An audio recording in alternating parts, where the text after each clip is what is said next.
എന്തായാലും ആശാസമരം ഒരു വഴിക്കായി, മാപ്രകൾ കൈവിട്ടു.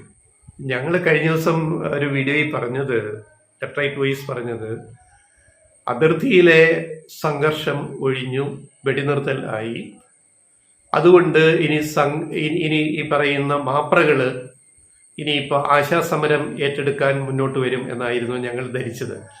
ഞങ്ങളുടെ ധാരണ തെറ്റിപ്പോയതിൽ ക്ഷമിക്കുന്നു. കാരണം ഒരു ശീലം, പിണറായി സർക്കാരിനെതിരെ വാർത്തകൾ ചമയ്ക്കാൻ ഒരു വലിയ മാപ്രകളുടെ സംഘം ഇവിടെ ഈ നാട്ടിലുണ്ടല്ലോ. അതുകൊണ്ട് അതിർത്തിയിലെ സംഘർഷം തീർന്നതുകൊണ്ട്, പിന്നെ പുരുഷു ലീവ് എടുത്തതുകൊണ്ട്, ഏത് നമ്മുടെ മീശമാധവനിലെ പുരുഷു ലീവ് എടുത്തതുകൊണ്ട് ഇനിയിപ്പോൾ മാപ്രകള് ആശാസമരത്തെ സപ്പോർട്ട് ചെയ്യാൻ വീണ്ടും രംഗത്ത് വരുമെന്നാണ് ഞങ്ങൾ കരുതിയത്. പക്ഷേ എന്തോ അവർ കൈവിട്ടു, മാപ്രകൾ ആശാസമരത്തെ കൈവിട്ടു എന്നാണ് ഇപ്പോൾ ഞങ്ങൾ കഴിഞ്ഞ 3-4 ദിവസത്തെ ഈ ഒരു നീക്കങ്ങൾ കണ്ട് മനസ്സിലാക്കുന്നത്. അപ്പോ ഇതിനകത്ത് എന്തിനാ ചിരിക്കുന്നതെന്ന് ചോദിക്കും. ചിരിക്കുന്ന പറഞ്ഞാൽ ഒരു സമരം അതിന് ലക്ഷ്യബോധം ഉണ്ടാവണം. അതില്ലാതെ പോയതിന്റെ ദുരന്തമാണ് ഇപ്പോൾ സൂസി മിനിമാരുടെ ആശാസമരം അനുഭവിക്കുന്നത്. അതുകൊണ്ടൊരു ചിരി, ഒരു ചെറു ചിരി നമ്മുടെ ഉണ്ടാവും. ഒരു സമരം ചെയ്യേണ്ടത് ആ വിഭാഗം ജനങ്ങൾ അനുഭവിക്കുന്ന ബുദ്ധിമുട്ട് പരിഹരിക്കാൻ വേണ്ടിയാവണം.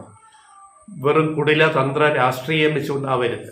സൂസിമാരുടെ രാഷ്ട്രീയം, മിനിമാരുടെ രാഷ്ട്രീയം കളിക്കാനല്ല, അല്ല പാവപ്പെട്ട ആശാവർക്കർമാരെ കൊണ്ടിട്ട് അവിടെ ഇരുത്തിയിട്ട് സമരം ചെയ്യേണ്ടത് എന്നുള്ളതാണ് ഇതിൻ്റെ വിഷയം. അപ്പൊ ഈ സമരം പരാജയപ്പെടുമെന്ന് ഞങ്ങൾ വളരെ മുമ്പേ ഞങ്ങൾ പറഞ്ഞു.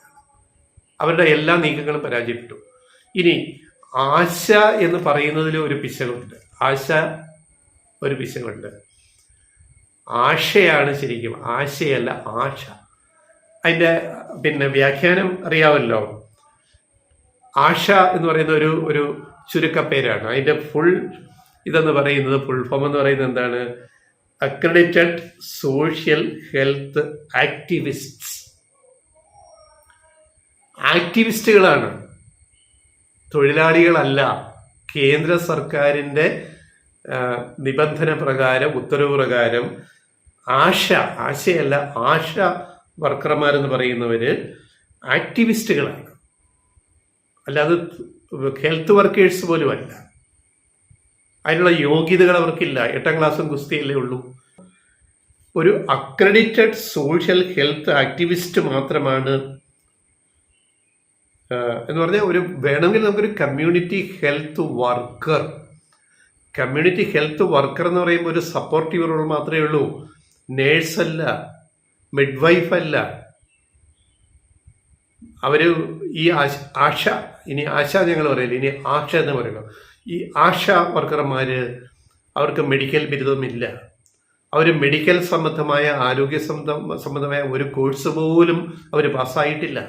പറഞ്ഞില്ല, 8ാം ക്ലാസ്സും ഗുസ്തിയാണ് ക്വാളിഫിക്കേഷൻ. അവർക്ക് ഈ മരുന്നിനെ പറ്റിയോ ചികിത്സയെ പറ്റിയോ, അലോപ്പതി ചികിത്സ ആവട്ടെ, ആയുർവേദ ആവട്ടെ, ഹോമിയോപ്പതി ആവട്ടെ, എന്താവട്ടെ, ഇതിനെപ്പറ്റിയൊക്കെ എന്തെങ്കിലും ധാരണ അവർക്കുണ്ടോ? ഇല്ല. അവർക്ക് ആ ധാരണ കൊടുക്കാൻ എന്തെങ്കിലും ഒരു മെക്കാനിസം ഇവിടെ ഉണ്ടോ? ഇല്ല. ഇത് കേന്ദ്ര സർക്കാരിന്റെ പ്രോജക്റ്റ് അല്ലേ? അതെ. നാഷണൽ റൂറൽ ഹെൽത്ത് മിഷൻ എന്ന പേരിൽ തുടങ്ങിയതാണ് UPA ഗവൺമെന്റ് കാലത്ത്. ഇപ്പോൾ അത് റൂറൽ മാറ്റി നഗരങ്ങളിലും ആക്കിയപ്പോൾ അത് നാഷണൽ ഹെൽത്ത് മിഷൻ NHMന്റെ കീഴിലായിട്ടാണ് ഇവർ വർക്ക് ചെയ്യുന്നത്. കേന്ദ്ര സർക്കാർ പദ്ധതിയാണ്, എല്ലാവർക്കും അറിയാം. സംസ്ഥാന സർക്കാരിന്റെ പദ്ധതിയല്ല. സംസ്ഥാന സർക്കാർ ആണ് കൂടുതൽ പൈസ കൊടുക്കേണ്ടി വരുന്നത് ഈ കേന്ദ്ര പദ്ധതി പ്രകാരം. പക്ഷേ അതുകൊണ്ട് എന്ത് കാര്യങ്ങളുണ്ട് എന്ന് നമ്മൾ ആലോചിക്കണം. അപ്പൊ ഇവര് ശരിക്കും പറഞ്ഞു കഴിഞ്ഞാൽ ഒരു സപ്പോർട്ട് ടീം മാത്രമാണ്. ഹെൽത്ത് എന്ന് പറഞ്ഞ ആരോഗ്യ മേഖലയിലെ ഒരു സഹായ സന്നദ്ധ സംഘടന, ഒരു ആക്ടിവിസ്റ്റുകൾ, വർക്കേഴ്സ് പോലുമല്ല, തൊഴിലാളികളുടെ പരിഗണന പോലും കാറ്റഗറിയിൽ പോലും അവർ വരുന്നില്ല. അവരാണ് കേന്ദ്രത്തിനെതിരെ ഒന്നും മിണ്ടാതെ സെക്രട്ടേറിയറ്റ് മുമ്പിൽ ഇപ്പൊ 3 മാസം പോകുന്നു, നിരാഹാര സമരം ഉൾപ്പെടെ ഇപ്പൊ ജില്ലാതലത്തിലേക്ക് പോയി സമരം ചെയ്യാൻ നോക്കുന്നു. ആശാ വർക്കർമാരെ കുറെ പേരെ വഴിതെറ്റിച്ചിട്ട്. അപ്പൊ ഈ സമരം വിജയിക്കില്ല എന്നുള്ളതിന്റെ ഏറ്റവും വലിയ തെളിവ് ഇപ്പൊ ബോധ്യമായില്ല. ഇത് നമ്മൾ മനസ്സിലാക്കണം. ഇത് ഇനി എവിടെ അവസാനിപ്പിക്കാൻ പറ്റും?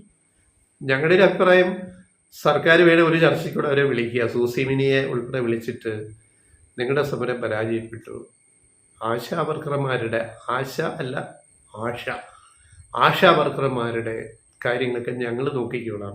കേരളം ഇപ്പം തന്നെ ഇന്ത്യയിൽ ഏറ്റവും കൂടുതൽ ഈ രാജ്യത്ത് വേതനം കൊടുക്കുന്നത്, ഓണറേറിയം കൊടുക്കുന്നത് കേരളത്തിലാണ്.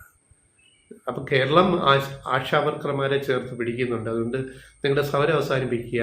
ഒരു കമ്മിറ്റിയെ നിയോഗിച്ചു, കമ്മിറ്റി റിപ്പോർട്ട് തരാനിപ്പോൾ ഒരു പിന്നെ IAS ഓഫീസറെ നിയോഗിച്ചിട്ടുണ്ട് കേരള സർക്കാർ. ആ റിപ്പോർട്ട് വരട്ടെ, കാര്യങ്ങൾ വെച്ചിട്ട് ഇത് നടത്തും എന്ന് സത്യം പറഞ്ഞ ആരോഗ്യമന്ത്രി വീണ ജോർജ് ഒരിക്കൽ കൂടെ ഇവരെ ഒന്ന് ചർച്ചയ്ക്ക് വിളിച്ചിട്ട് ഇങ്ങനെയൊക്കെയാ കാര്യങ്ങൾ, നിങ്ങളുടെ സമരം അവസാനിപ്പിക്കുക എന്നൊരു ഒരു ഒരു അനുനയം, ഒരു മര്യാദ, അനുനയം അല്ല, ഒരു മര്യാദ വീണ ജോർജ് ആരോഗ്യമന്ത്രി കാണിക്കുക, അല്ലെ സർക്കാർ കാണിക്കുക. അങ്ങനെ ഈ സമരം അവസാനിക്കട്ടെ. ഇനി അവസാനിച്ചില്ലേലും ഈ സമരം ഒന്നും നേടാൻ പോകുന്നില്ല എന്നുള്ളത് വേറൊരു യാഥാർത്ഥ്യമാണ്. അത് കാത്തിരുന്ന് കാണാൻ ഈ സമരസമിതി നേതാക്കളും പിന്നെ സഹായ സമിതി നേതാക്കളും ഒക്കെ ഈ നാട്ടിൽ തന്നെ ഉണ്ടാവണം എന്ന് മാത്രമേ ലെഫ്റ്റ് റൈറ്റ് വോയിസിൽ പറയാനുള്ളൂ.